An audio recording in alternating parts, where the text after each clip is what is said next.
Hello everyone, welcome है आपका हमारे चैनल ज़ीरो टू कॉमर्स में। आज हम सीखेंगे कि डिस्काउंट की एंट्रीज़ कैसे बनाई जाती हैं और साथ में ही हम सीखेंगे कि जीएसटी की एंट्रीज़ कैसे बनाते हैं।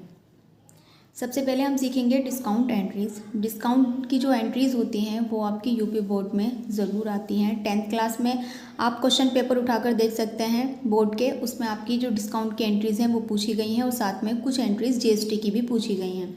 तो सबसे पहले हम सीखेंगे डिस्काउंट एंट्रीज़ यानी छूट के लेखे किस तरह से करते हैं। तो सबसे पहले हम जानेंगे कि डिस्काउंट क्या होता है और कितने प्रकार का होता है। जो डिस्काउंट है वो दो प्रकार का होता है, जिसमें पहला है व्यापारिक छूट जिसे हम कहते हैं ट्रेड डिस्काउंट, और सेकंड होता है नगद छूट जिसे हम कहते हैं कैश डिस्काउंट। तो पहले हम जानेंगे कि व्यापारिक जो छूट होती है यानी ट्रेड डिस्काउंट, उसको एंट्री में हम क्रेडिट करते हैं या डेबिट करते हैं, दिखाते हैं एंट्रीज़ में या नहीं दिखाते हैं, और अगर हम नहीं दिखाते हैं तो किस तरह से हम इसको अपनी एंट्री की अमाउंट में से लेस करते हैं। तो सबसे पहले आप ध्यान रखिएगा कि जो व्यापारिक छूट होती है उसको एंट्री में लिख लीजिएगा कि एंट्री में शो नहीं करते। इसका मतलब आप जब एंट्री बनाएंगे, चाहे वो माल खरीदने की हो या माल बेचने की हो, उसके अंदर आपको डिस्काउंट के नाम से कोई भी एंट्री नहीं बनानी है। अब आप सोच रहे होंगे कि जब डिस्काउंट की एंट्री नहीं बनती है तो डिस्काउंट दिया ही क्यों जाएगा। जब आपको डिस्काउंट दिया जाएगा तो आप उसको सिर्फ अमाउंट में से माइनस करेंगे, उसको एंट्री में नहीं लिखेंगे। एक बात तो आपको ये याद रखनी है, और सेकंड आपको याद रखना है परसेंटेज में ये छूट दी जाती है। ज़्यादातर आपको जब भी व्यापारिक छूट दी जाएगी वो आपको परसेंटेज में मिलेगी। तो आप क्या करेंगे, जैसे मान लीजिए आपको 10,000 का आपने माल खरीदा है। अब हम इससे एक पहले एक एंट्री बनाकर देखते हैं जिससे आपको ये जो डिस्काउंट है व्यापारिक छूट ये क्लियर हो जाएगी। ये देखिए, इस एंट्री में लिखा हुआ है कि 10,000 रुपये का माल खरीदा है 10% व्यापारिक छूट पर। अब यहाँ पर माल खरीदा है तो माल खरीदने की एंट्री आपको पता है क्या बनती है। माल खरीदने के लिए हम बनाते हैं परचेज अकाउंट डेबिट, और टू में हम लिखते हैं टू कैश अकाउंट। अब बात आती है अमाउंट लिखने की। जो हमारा ट्रेड डिस्काउंट है 10%, उसका काम अमाउंट का ही होता है कि इसको हम अमाउंट में से माइनस करते हैं। जैसे हमने 10,000 का माल खरीदा है, 10,000 पे आप निकाल लीजिए 10%। जब हम 10,000 का 10% निकालेंगे तो हमारे पास अमाउंट आएगी 1,000 की। इसका मतलब ये हुआ कि हमने 10,000 का माल खरीदने के लिए हम गए थे, जिस पर हमें 1,000 रुपये का डिस्काउंट मिला। तो हमें जो माल मिला है वो 9,000 रुपये का मिला है। तो हमें जो अमाउंट लिखनी है एंट्री में वो 9,000 रुपये लिखनी है। तो हम परचेज़ के सामने भी 9,000 लिखेंगे और कैश के सामने भी 9,000 लिखेंगे। तो आपको ध्यान रखना है, आप देखिएगा मैंने एंट्री बनाई है purchase account debit to cash account. मैंने यहाँ पर डिस्काउंट का नाम नहीं लिखा है। डिस्काउंट जो होता है ट्रेड डिस्काउंट, उसका काम सिर्फ इतना है कि इसको अमाउंट में से माइनस किया जाता है। नरेशन में हम लिखेंगे फॉर गुड्स परचेज्ड @ जितना % डिस्काउंट होगा आप नरेशन में वो लिखकर दिखा दीजिएगा। 10% ट्रेड डिस्काउंट। तो इस तरह से हम व्यापारिक छूट की एंट्री बनाएंगे। आपको ध्यान रखना है, चाहे माल बेचने पर दी जाए चाहे माल खरीदने पर आपको मिले, जो आपकी व्यापारिक छूट होती है वो माइनस होती है सिर्फ अमाउंट में से। जिस तरह से हमने यहाँ माइनस किया, 10,000 का माल था जो हम खरीदने के लिए गए, उस पर हमें 1,000 का डिस्काउंट मिला तो हमने 9,000 में उसको खरीदा। तो इस तरह से आप इसको माइनस करेंगे। अब हम समझेंगे कि जो सेकंड वाली डिस्काउंट है यानी कैश डिस्काउंट, वो किस तरह से निकाला जाता है। अब हम जानेंगे कि नगद छूट यानी कैश डिस्काउंट, इसको एंट्री में किस तरह से दिखाते हैं। तो पहली बात इसके लिए आपको याद रखनी है, एंट्री में शो करते हैं तो इसका मतलब ये है कि यहाँ पर आपको डिस्काउंट की एंट्री बनानी पड़ेगी। जब भी आपको नगद छूट यानी कैश डिस्काउंट दिया जाएगा आप उसको एंट्री में दिखाएंगे। जैसे अगर हमारी एंट्री 2 लाइन में कंप्लीट होती है, purchase account debit to cash, तो उसके अंदर हमें डिस्काउंट के नाम से भी एक एंट्री बनानी पड़ेगी। तो वो एंट्री किस तरह से बनाएंगे वो हम अभी आगे देखेंगे। पहली बात आपको याद रखनी है कि एंट्री में शो करते हैं कैश डिस्काउंट को। सेकंड आपको याद रखना है कि ये जो डिस्काउंट है, एक जगह तो आपको दिया जाएगा कि दिया, और एक जगह आपको लिखा हुआ मिलेगा कि मिला या प्राप्त हुआ। जो कैश डिस्काउंट है वो आपको दिया भी जाएगा और मिलेगा भी, यानी आपको रिसीव भी होगा। जब दोगे तो आप डिस्काउंट को डेबिट करोगे, लेकिन जब आपको मिलेगा तो आप डिस्काउंट को क्रेडिट करोगे। तो कैश डिस्काउंट के बारे में आपको ये 3 चीज़ें याद रखनी है। नंबर 1, एंट्री में शो करते हैं, मतलब जब भी आपको नगद छूट दी जाएगी या नगद छूट आपको मिलेगी तो आपको उसकी एंट्री बनाकर दिखानी है। अगर आप देते हैं तो डेबिट करेंगे डिस्काउंट को, और अगर वो डिस्काउंट रिसीव हो रहा है, मिल रहा है, तो उसको आप क्रेडिट करेंगे। अब हम कैश डिस्काउंट की एक एंट्री आपको बनाकर दिखाते हैं। इस एंट्री में आपको दिया गया है कि 50,000 रुपये का माल बेचा तथा छूट दी 500 रुपये की। अब देखिए इसके अंदर छूट के सामने दी लिखा हुआ है और 500 रुपये। जब आपको अमाउंट में डिस्काउंट मिलेगा तो आप याद रखिएगा कि वो आपका कैश डिस्काउंट है, और जब परसेंटेज में आपको दिया जाएगा तो वो व्यापारिक छूट यानी ट्रेड डिस्काउंट होता है। ट्रेड डिस्काउंट के बारे में मैंने आपको बताया कि उसकी एंट्री नहीं बनाते हैं, और जो नगद छूट होती है यानी कैश डिस्काउंट, इसकी एंट्री बनाते हैं। तो पहले आप एंट्री देखिए कि माल बेचने के ऊपर दी गई है। जब हम माल बेचते हैं तो हमारी एंट्री होती है cash account debit, cash account debit, और 2 में आती है टू सेल्स अकाउंट। अब आप ये देखिए जो डिस्काउंट है, मैंने आपको बताया कि जब नगद छूट यानी कैश डिस्काउंट होता है उसकी एंट्री बनाई जाती है। अब हमें यहाँ पर एक डिस्काउंट के नाम से एंट्री बनानी है। अब वो जो एंट्री है डिस्काउंट की, वो डेबिट में जाएगी या क्रेडिट में, उसके लिए मैंने आपको बताया था कि जब डिस्काउंट के सामने दी लिखा होगा, छूट के सामने दी लिखा हुआ है, तो हम उसको डेबिट करेंगे। तो यहाँ हम लिखेंगे डिस्काउंट अकाउंट डेबिट। इस तरह से आपकी एंट्री कंप्लीट होती है। अब बात आती है कि अमाउंट किस तरह से लिखी जाएगी। सेल्स के सामने आप लिखेंगे जितने रुपए की आपने सेल की है, तो सेल हुई है 50,000 की, तो यहाँ लिखेंगे 50,000।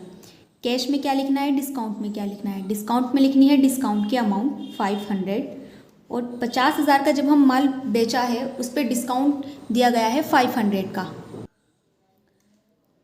500 रुपये आपके डिस्काउंट के सामने आएंगे। अब बात आती है कि कैश के सामने क्या अमाउंट लिखी जाएगी।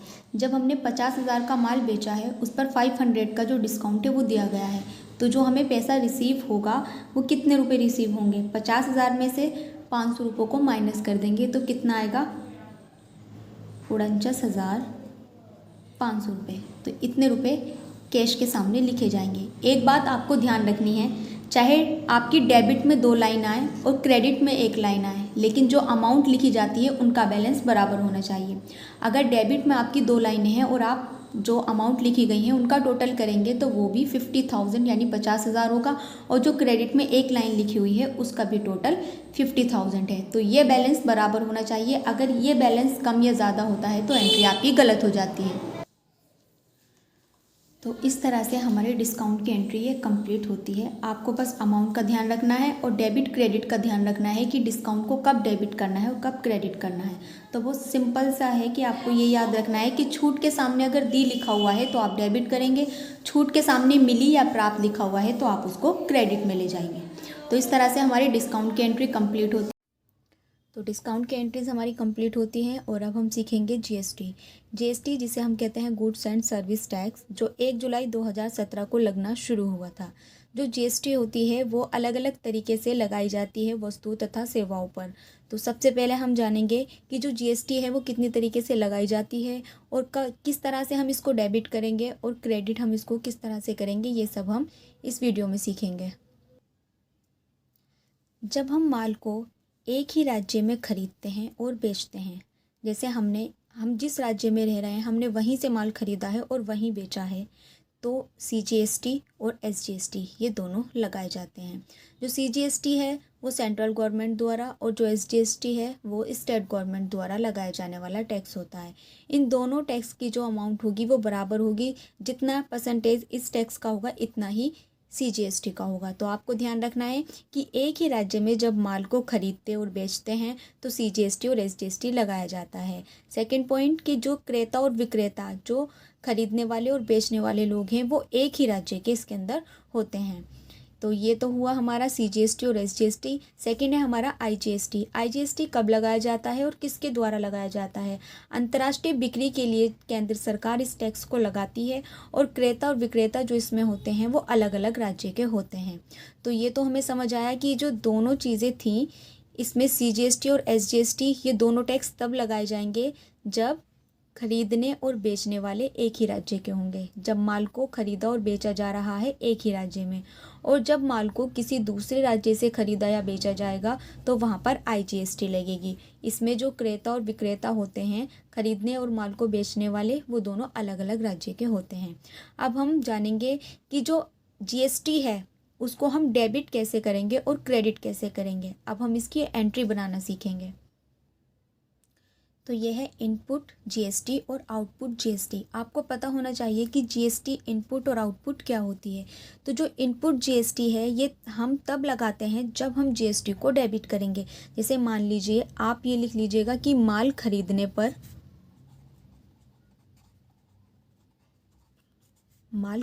पर तथा खर्चे होने पर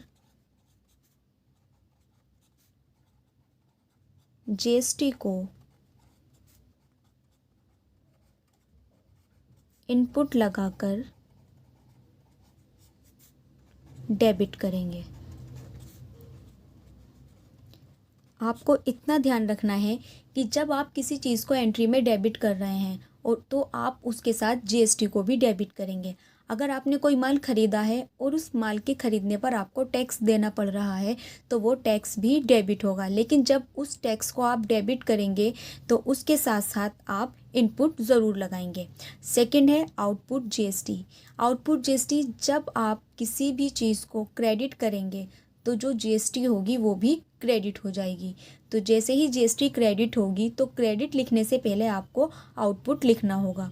तो आउटपुट GST वो होती है जहाँ पर कोई चीज़ हमने बेची है तो बेचने वाली चीज़ों के साथ GST क्रेडिट और ख़रीदने वाली चीज़ों के साथ GST डेबिट होगी। तो इसमें हम लिखेंगे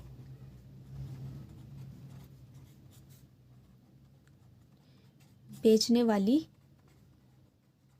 चीज़ें तथा प्राप्त होने वाली आय मतलब इनकम। अगर आपको कुछ रिसीव हो रहा है तो उसमें भी GST क्रेडिट होगी और क्रेडिट GST को आउटपुट GST कहते हैं। अब हम इनपुट और आउटपुट भी हमने समझ लिया है। अब हम चलते हैं एंट्री पर। तो अब इस एंट्री में दिया गया है कि 10,000 रुपये का माल खरीदा एक ही राज्य में जिस पर 6% CGST तथा SGST थी। तो आप इस बात को ध्यान रखेंगे कि जो CGST और SGST है उन दोनों का परसेंटेज 6% है, यानी 6% ही तो CGST लगानी है और 6% ही SGST लगानी है। और जो माल खरीदा गया है वो 10,000 रुपये का खरीदा गया है। तो सबसे पहले हम एंट्री बनाएंगे। जब हम माल खरीदते हैं तो हम परचेज़ यानी परचेज़ को डेबिट करते हैं। तो पहले एंट्री बनाएंगे परचेज़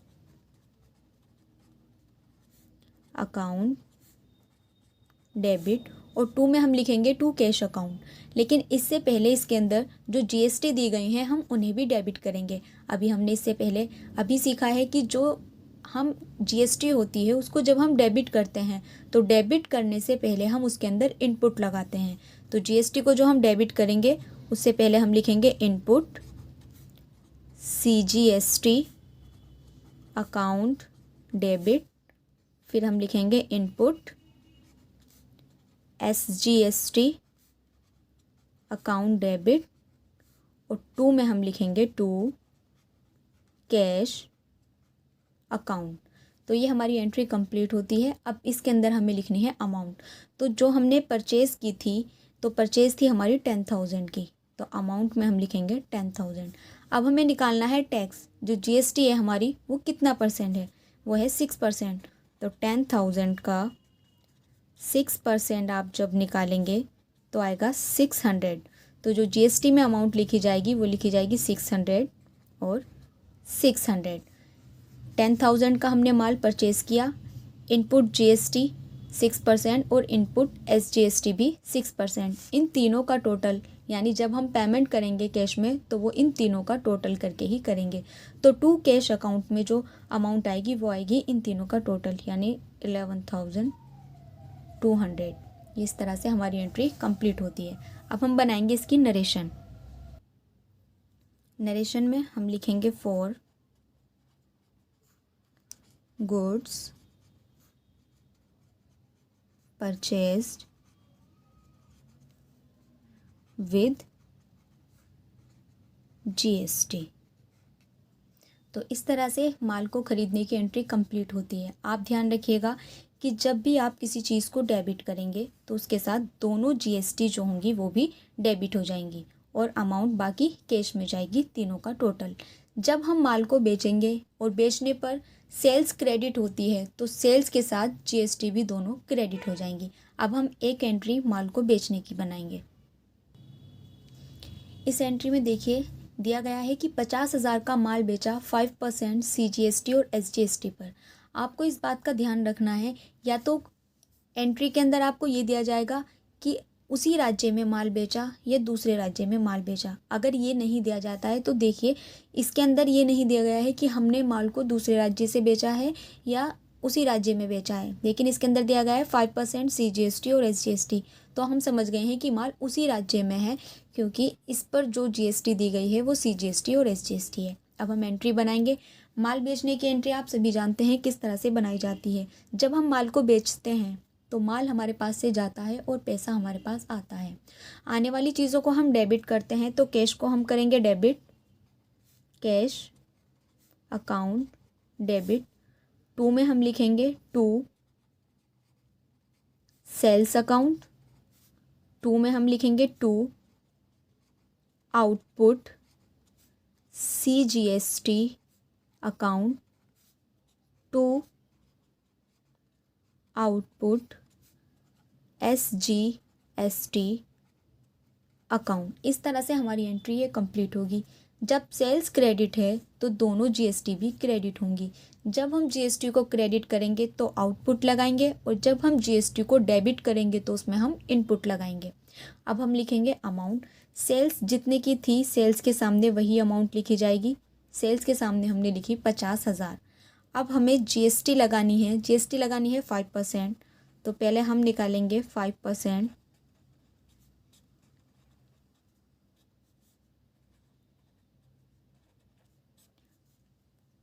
2,500 रुपये एक टैक्स लगाया गया है और दूसरी भी GST जो है वो इतने की ही लगाई जाएगी, क्योंकि दोनों का जो परसेंटेज है वो 5% है। तो हम लिखेंगे दोनों के आगे सेम अमाउंट। अब इन तीनों का टोटल हम लिखेंगे कैश के सामने। जब आपने माल बेचा वो 50,000 का था, उस पर दो टैक्स लगाए गए 2,500 और 2,500। तीनों का जो टोटल होगा वो होगा 55,000। तो इस तरह से ये एंट्री कंप्लीट होती है। बनाएंगे narration for goods sold with GST। तो ये हमारी एंट्री कंप्लीट होती है। इसके अंदर हमने इनपुट लगाकर भी एक एंट्री बनाई है और आउटपुट लगाकर भी। अब हम एक एंट्री बनाएंगे जब हम माल को किसी दूसरे राज्य में बेचते या दूसरे राज्य से हम खरीदते हैं, तब एंट्री कैसे बनाई जाती है। इस एंट्री में दिया गया है कि 25,000 रुपये का माल खरीदा दूसरे राज्य से, जिस पर GST 5% थी। तो आपको दो चीज़ें ध्यान रखनी है, दूसरे राज्य से माल खरीदा है और 5% उस पर क्या है, GST है। जब दूसरे राज्य से माल खरीदा है तो इसमें लगाई जाएगी IGST। तो देखिए किस तरह से लगाएंगे। Purchase account debit, input IGST account debit और टू कैश अकाउंट। देखिए परचेज के सामने हमने लिखे हैं 25,000 रुपये, क्योंकि जो परचेज थी वो 25,000 रुपये की थी। उसके बाद input IGST account debit. Input IGST इसलिए लगाया है क्योंकि माल दूसरे राज्य से खरीदा गया था, और इनपुट इसलिए लगाया गया है क्योंकि जब परचेज डेबिट है तो GST भी डेबिट होगी, और जब GST को हम डेबिट करते हैं तो वो हम इनपुट लगाकर करते हैं। उसके बाद to cash account. Cash account में जो टोटल आता है इन दोनों अमाउंट्स का आता है। तो परचेज 25,000 की थी और जो इनपुट GST है वो 5% थी। 5% हमने निकाला, 25,000 का आप 5% निकालिए तो आपका आएगा 1250। 1250 हम यहाँ लिखेंगे और इन दोनों का टोटल हम लिखेंगे कैश में 26,250। नरेशन में हम लिखेंगे for goods purchased with GST। तो इस तरह से हम GST की एंट्री बनाएंगे। जब डेबिट करनी होगी अमाउंट तो हम उसमें इनपुट लगाएंगे, जब क्रेडिट करनी होगी तो हम उसमें आउटपुट लगाएंगे। तो इस एंट्री में दिया गया है कि 40,000 का माल खरीदा है 10% व्यापारिक छूट पर तथा 5% IGST सहित। इसके अंदर GST भी दी गई है और व्यापारिक छूट भी दी गई है। तो आपको दोनों का ध्यान रखकर ही एंट्री बनानी है। इस एंट्री के अंदर सबसे पहले हमें एंट्री बनानी होगी कि जिस तरह से हम एंट्री बनाते हैं नॉर्मली हम एंट्री बना लेंगे। व्यापारिक छूट मैंने आपको बताया था कि व्यापारिक छूट की कोई एंट्री नहीं बनती है। तो हम पहले एंट्री बनाएंगे परचेज अकाउंट डेबिट। IGST जो है उसको भी हम डेबिट करेंगे। जब परचेज डेबिट है तो IGST भी डेबिट होगी। तो हम लिखेंगे इनपुट IGST अकाउंट डेबिट और टू में हम लिखेंगे टू कैश अकाउंट। अब बात आती है कि अमाउंट किस तरह से लिखी जाएगी। अगर इस एंट्री में व्यापारिक छूट यानी ट्रेड डिस्काउंट नहीं दिया गया होता तो हम परचेज़ के सामने 40,000 लिखते। लेकिन जब व्यापारिक छूट यानी ट्रेड डिस्काउंट, तो मैंने आपको बताया था जो ट्रेड डिस्काउंट होता है वो अमाउंट में से माइनस होता है। तो हमें जो परचेज़ दी गई है वो दी गई है 40,000 की। इस पे दिया गया है 10%। तो जब हम इसका 10% निकालेंगे तो आएगा 4,000। तो 4,000 जो है वो इस परचेज़ के अमाउंट में से माइनस हो जाएगा, तब यहाँ पर परचेज़ की अमाउंट लिखी जाएगी। तो 40 में से 4 माइनस कर देंगे तो यहाँ आएंगे 36,000 यानी 36,000 रुपये। जो परचेज़ हमारी हुई है वो 36,000 की हुई है। अब जो हम IGST लगाएंगे वो इस अमाउंट पर लगाएंगे। तो हम लिखेंगे, इसका हमें निकालना है 5%। तो 1800 जो है वो हमारी इनपुट IGST की अमाउंट आती है। अब हमें लिखनी है कैश के सामने अमाउंट। तो कैश के सामने जो हम अमाउंट लिखेंगे वो इनको प्लस करके लिखेंगे। तो हमें लिखनी है 36,000, उसके अंदर हम प्लस कर देंगे 1800। तो हमारे पास जो अमाउंट आएगी वो आएगी 37,800। तो इस तरह से ये हमारी एंट्री कंप्लीट होती है। आपको ध्यान रखना है कि परचेज़ अकाउंट डेबिट यानी परचेज़ के सामने वो अमाउंट आएगी जितने की परचेज़ हुई है। लेकिन अगर उसमें ट्रेड डिस्काउंट दिया जाएगा तो ट्रेड डिस्काउंट के अमाउंट को उसमें से माइनस कर देंगे, तब हम परचेज़ के सामने अमाउंट लिखेंगे। और जो हम GST लगाएंगे वो उसी अमाउंट पर लगाएंगे जब हम परचेज़ के अमाउंट में से ट्रेड डिस्काउंट के अमाउंट को माइनस कर देंगे। तो हमने लगाया 1800 का टैक्स। लास्ट में हमने टोटल लिखा टू कैश अकाउंट 37,800। नरेशन बनाएंगे for goods purchase @10% trade discount and जितने भी आपकी GST थी वो लिख सकते हैं 5% GST। तो आज हमने GST और ट्रेड डिस्काउंट, कैश डिस्काउंट, दोनों तरह का डिस्काउंट और दोनों ही तरह की हमने GST की एंट्रीज आज सीखी हैं। वीडियो देखिएगा और अच्छे से समझने की कोशिश कीजिएगा। जो भी आपके डाउट हैं वो आप कमेंट में बता सकते हैं। वीडियो अगर आपको अच्छी लग रही है तो हमारे चैनल को सब्सक्राइब कीजिएगा, वीडियो को लाइक कीजिएगा और शेयर कीजिएगा। जो अब हमारी नेक्स्ट वीडियो आएगी वो आएगी फाइनल अकाउंट की। फाइनल अकाउंट के अंदर आप ये देखिएगा किस तरह के क्वेश्चंस हैं जो बोर्ड में आते हैं, वो सभी मैं आपको कराऊंगी। साथ में एडजस्टमेंट भी कराई जाएंगी। लेकिन उससे पहले हम फाइनल अकाउंट क्या होता है, किस तरह से उसके अंदर ट्रेडिंग, प्रॉफिट एंड लॉस और बैलेंस शीट बनाई जाती है, पहले हम ये सीखेंगे और फिर उसके बाद हम सीखेंगे कि जो एडजस्टमेंट होती हैं उन्हें हम किस तरह से एडजस्ट करते हैं।